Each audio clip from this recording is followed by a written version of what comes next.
Here we go. Right. Good morning, good afternoon, whenever you're watching this video. My name is Tim Randall from Links Magazines. I'm broadcasting it once again from my kitchen table in Tavistock. And today I'm joined by Olivia, Sally and Claire. Hello, Olivia, Sally and Claire. Wait. Good morning. Good morning. Now, you three, and I'm sure a lot of other people, represent Team Horrabridge. Okay, so clearly Team Horrabridge. Now, I know that you're doing lots of fantastic and great and good work in and around the area out there, but a lot of people don't know what you're about, so we're going to explore that and find out a little bit more about that. So I'm going to go to Olivia first. Olivia, just tell us what Team Horrabridge is, maybe how it was set up, but crucially, what is it you do? What is it you're able to offer people? Well, we offer help, advice, support, food, all sorts of services that people may need during lockdown and beyond. It was set up by me after a glass of wine on a Friday night, but I thought it might be a good idea to sort of ask the village if they thought that it might be a good idea. And there was an overwhelming response that, yes, they did think it would be a good idea. This was sort of pre-lockdown. And the monster was created, really. So from there we set up a Facebook group, which I think is about 500 members.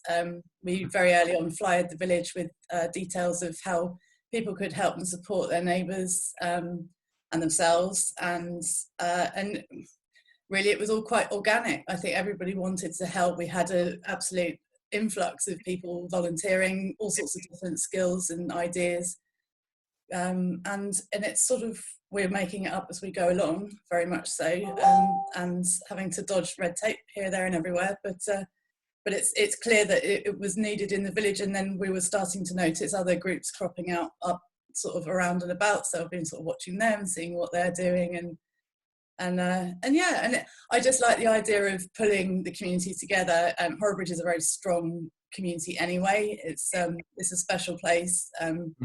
And there's lots of good work being done in the village already, but there's something about Team Horrabridge that helps to sort of bring all those groups together and help everybody work together for this sort of common good. And just list all the activities that your group can do and offer people. Okay, well, it started with prescription collections, and that was very popular. There's oh my goodness, there's dog walking, newspaper deliveries, people are baking cakes, people are running errands, shopping errands for people. The shopping was a big one in the early days before the supermarkets caught up and vulnerable people got priority. Right. Priority shopping. We've just responded to needs as and when they've cropped up, and then Sally's the one to hand over to on this, but I think there was a big leap forward when we decided that some sort of food store in the village would be a good idea. And I asked Sally if she might be interested in heading that up, and more for her. She agreed. Okay, so shall we go to Sally then? Hello, Sally. Hindsight is a wonderful thing, isn't it? Yeah. So tell us what you've been doing and what you're able to offer people then. Well, the food store was set up like Liv said. We had a young chap in the village who actually kind of galvanised the thoughts around that, because he was doing a collection for local food stores, and that's when Liv and I kind of had the discussion, and it was, well, actually, why don't we have one for the village? So we decided to do that, and we had a big sort of pre-lockdown jamboree, as it were, social distancing jamboree in the youth club car park, where basically all the village came out and donated. We acted as a drop-off point, so we had hundreds of pounds worth of groceries donated. We've had some incredibly generous cash donations, both from local organisations and also from individuals within the village. So the generosity has been overwhelming. We were then inundated with people who wanted to help. And probably at this stage, I think we probably need to give a small apology to all the people that have volunteered to help that we haven't contacted, Sure. Purely because there was that many people And I'm sure everybody understands that when you're trying to manage ins and outs of things, sometimes it's better to have, it's a little bit of a less is more. It's not that we're not grateful for people's offers, because we are massively grateful for people's offers. But I think if you've got 2 or 3 people doing something and they understand the process, it sometimes, if you put 10 people doing that thing to give everybody a little bit of it, it can suddenly become and feel quite disjointed. So, and like Liv said, we have kind of made this up as we go along in a very altruistic way, obviously, and with the best of intentions. But, you know, trying to manage something and start it from scratch has its own challenges as well, especially when it's something that's in a crisis none of us have ever done before. So I think, you know, the fact that we've highlighted a key group of people to help us do that is probably for our own ability to cope and our own sanity as much as anything else. Ali Mansfield's doing a great job of coordinating those extra volunteers who might not be sort of part of the day-to-day working, but they're all doing all sorts of things like providing phone buddies for people, mental health supports, just keeping an eye. So wider sort of volunteer that, you know, a lot of them are being put to work in their own way, just using their skills. Yes. So Sally, just tell me exactly. So you're head of food bank or food services. So tell me. So if I'm shielding, or if I'm older, I can use your services in what way? What do you exactly? What it is? What you're offering people? Well, we made a decision quite early on, because the lockdown happened relatively quickly. We made the decision that we would deliver to people rather than expecting people to come to us. Yes. Because obviously we wanted to protect people. And as you say, a lot of people who are shielding or have health conditions are being advised not to leave their houses. So we didn't want to cut off access to any of the services, and us making the decision to deliver to people and to also collect donations from their doorstep means that there's no barriers to access at all. What we have is, originally we did a mail shot around the whole village with 8, so we mail shotted 800 houses in 3 days through a merry band of volunteers who were brilliant, and that originally had my telephone number on it, so everybody was coming through to me to request things, but obviously as things have moved on, we now have a Team Horrabridge number, which means that the vast majority of requests for things are going via that number. But generally what will happen is I will call somebody if they've made noises that they would like some support. I'll give them a call, I'll find out how things are, just have a general chit chat, and then I'll ask them what sort of things they're running low on or they need help with, and then we can swing into action and deliver things out, because we have, as well as foodstuffs, we also have toiletries and long life things in there as well, and we also have a good relationship with Honeys, the local bakers in the village, so they've had money donated to them, so we can call off bread for people as we need to deliver it as well. Right. So we set it up where basically Tuesdays, Thursdays and Saturdays were the food stall days for delivery or collection. People could phone us on any day, but we're trying to encourage people to expect deliveries and collections on those days. To be fair, the weekends are quieter, I think, because people don't necessarily feel that they want to, you know, people are conscious of it being volunteers, and I think they don't want to take people's weekends away from them. But Tuesdays and Thursdays are both very busy, and we do have a number of collections and deliveries every Tuesday and Thursday.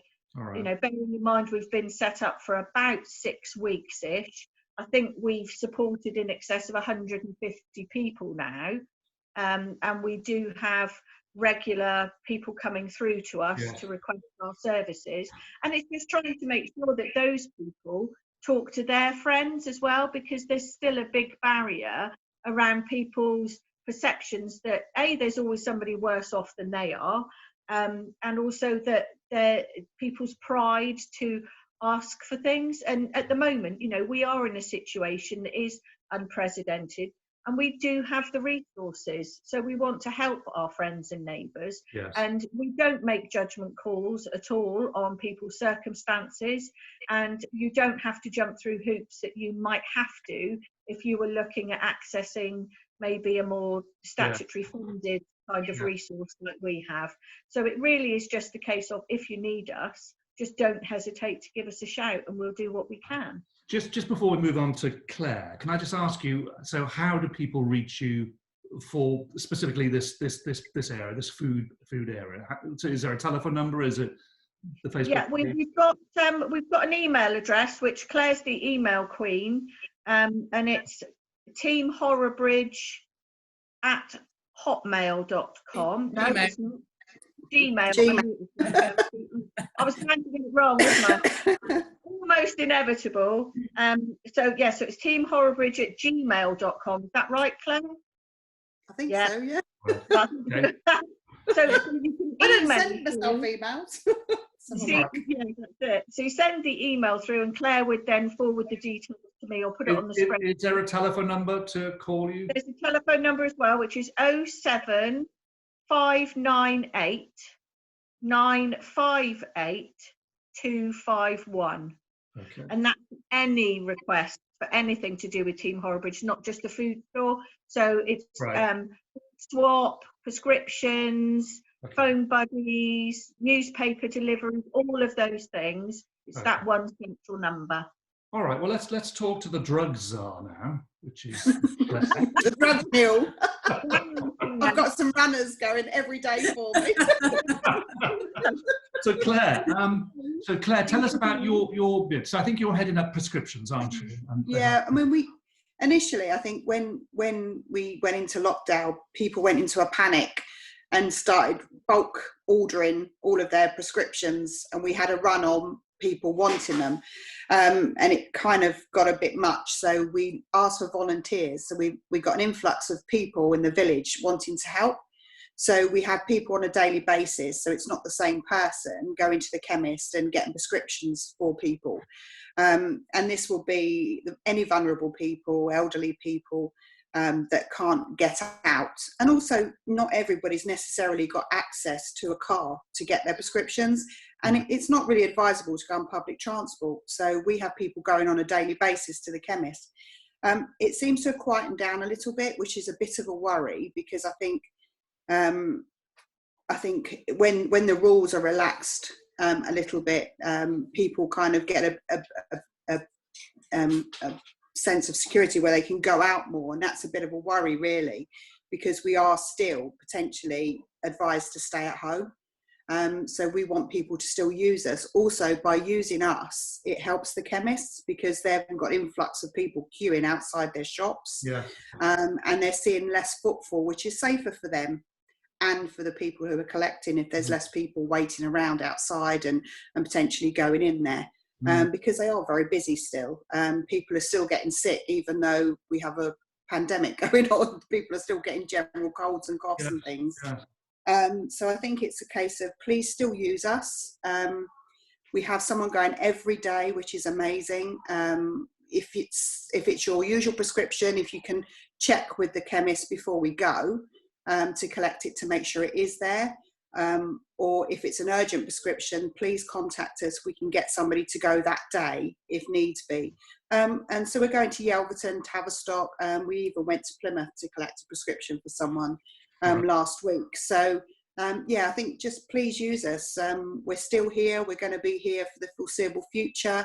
There are other ways you can collect prescriptions. I think there was something was put through the door recently, yesterday, which was Pharmacy for You or something like that, which is which I believe has started working around this area now. I haven't tried it, but that's another way you can get prescriptions. But obviously, please do use us, because it's better for us, and it's better for the chemists and the pharmacists if they get less people going through their doors. And it minimises that whole risk of going out the door and seeing people. Exactly. Because not everybody's got access to a car. No. Not everybody can walk to their local chemist. You know, it's quite a couple of miles to some people could be like a 20-mile walk. You know, so just use us, and you know, these people are there waiting to get your prescriptions. So you know, just email us or telephone us, and we'll go and collect them for you. Brilliant. Okay, thank you, Claire. Okay, we'll just go back to Olivia or anyone really. So what have we missed? What are you doing that we haven't talked about so far? I think the main thing is really this idea of pulling people together, and the generosity that we've seen has been astounding, and I don't think you've missed anything, but I did want to make the point that watching people come together is quite life affirming in many ways. Everybody is on the same side for a change. Everybody's pulling together and wanting to help, and you know, the idea of the community model, the community hub, is not a new thing. You know, we need community as human beings, and this is reminding us all of that. So if you need help, shout, tell us, let us know, because you'll be doing us a favour. We've been really successful with funding, so we've got quite a lot of funding for the food store, which means we need to keep that food moving. If that food doesn't get used, the funding will dry up. We won't be able to spend that money on anything else because it's restricted. So effectively that money will be sitting in a pot not being used. Yes. So by using the food store, by using the prescription service, you're actually keeping us busy and you're keeping the system going. So please ask. Now, sorry, can I say it is a confidential service as well? So we don't share any information with anybody else. It's only the people that actually, there's a few people that are privy to any information. So yeah, it is a confidential service. Right, that's a good point. Another point would be obviously funding. You mentioned it briefly, but who out there is funding you? Who are the main supporters that you've had in terms of that? Well, first and foremost, it's been the villagers. We've had unsolicited cash donations from the villagers. We've had donations of foods, and that's been wonderful. And beyond that, we've been approached by certain organisations. Dartmoor National Park were very keen to give us money, and they kept waiting for us to get ourselves to the point where we could accept it, because there was some bureaucracy about where the money could actually go. Wonderful. So we've had a few challenges there, but they've been great and very persistent in making sure that the money gets to us. Horrabridge and Sanford Spiney WI have donated, as have Horrabridge Cavaliers. Their money is going towards a cash hardship fund for some bursaries for people in the village that might benefit from it. Devon Community Fund is another one that I did a funding bid for, and that was successful. It was very quick and efficient. The money's in already. The Bridge magazine in Horrabridge have donated. Tavistock Methodist Circuit have donated only yesterday, and today, oh no, I've mentioned the Bridge. Yeah, that's it. And then the cash donations continue to come in from the village as well. I've got more funding bids out, you know, but we'll see how it goes. But the generosity of individuals and organisations in the area has been astounding. And I've got background in fundraising, and I know how hard it can be to secure money sometimes, but actually the money is there. So that's another thing I'd say to anybody else running a community group. If you're short on funds, you shouldn't be, because the money is there. Is there anything that Team Horrabridge desperately needs that you haven't got at the moment? I don't think so. I think the other shout out that probably needs to happen, certainly from the food store point of view, is Morrison's in Tavistock. They've been excellent in supporting us with regular deliveries to the food bank, because when the lockdown started, I believe nationally Morrison's committed something like £10 million worth of groceries to local community groups, and we quite quickly managed to make contact with Helen France from Morrison's in Tavistock, and we have had a regular delivery from them, which has also, of course, had the knock-on effect of meaning our cash donations and our physical donations of groceries have lasted that much longer, and we can stretch it that much further. And they've also been really good, because I've been in there a number of times to do some top-up shops with various things, and they've been great at just letting me get what we need for the food store without having to be wrestled to the ground because I've picked up too many bags of pasta or anything like that. So yeah, no, that's been really good. I mean, certainly from the food store point of view, where we're doing very well. So I wouldn't have said that there's anything specific that I think we're missing. Right. Good. We need people to keep up. That's the main thing we need, is keep So if people say, some people have a certain diet and things, so you're able to cater, I suppose, you know, people are, and they're a bit frightened because they're on a specific diet, or I don't mean Slimming World, I mean just like gluten-free or something. Gluten-free, yes, yeah. Then just let you know, and you're able to cater for people that, you know, can only eat certain things as well, rather than just the general sort of thing. Yeah, we can certainly do our best. There will be things that we're able to provide. It might not be the range that other people would have, but there's no reason why, you know, we can't work around it. And actually, I've got members of my family who are celiac, so I would know exactly what to pick and what not to pick. So some people are a bit frightened sometimes to come forward because they think they're being a burden, and I think it's just getting out there. They're not a burden. That's what we're here for. Right. You know, it's for everybody, not just for the chosen few. No. Okay, well, look, I mean, we could talk for hours about this. I'm going to ask the three of you if you just stay there a second. Anything else we need to say before we go? Get in touch if you need our help. There's a Facebook page. We've given the telephone number out. Brilliant. Okay, lovely. So just stay there, ladies. That's it. So that's Team Horrabridge. Fantastic work that these ladies and their volunteers are doing in Horrabridge and surrounding areas. How far afield do you go, actually, with your help? We cover the whole of Horrabridge at the moment, and we're talking about possibly being able to extend the reach of the food store a little bit. Okay, all right. But, yeah. Well, look, that's it. That's another video done. With more videos coming later on today and tomorrow and so forth. I think I've got on my schedule another 27 videos to do. So there we go. Thank you very much, all of you. So Olivia, Sally, and Claire, thank you very much. Stay on the line. In the meantime, we'll be back soon with some more. Thanks very much. Bye-bye. Thanks, Tim.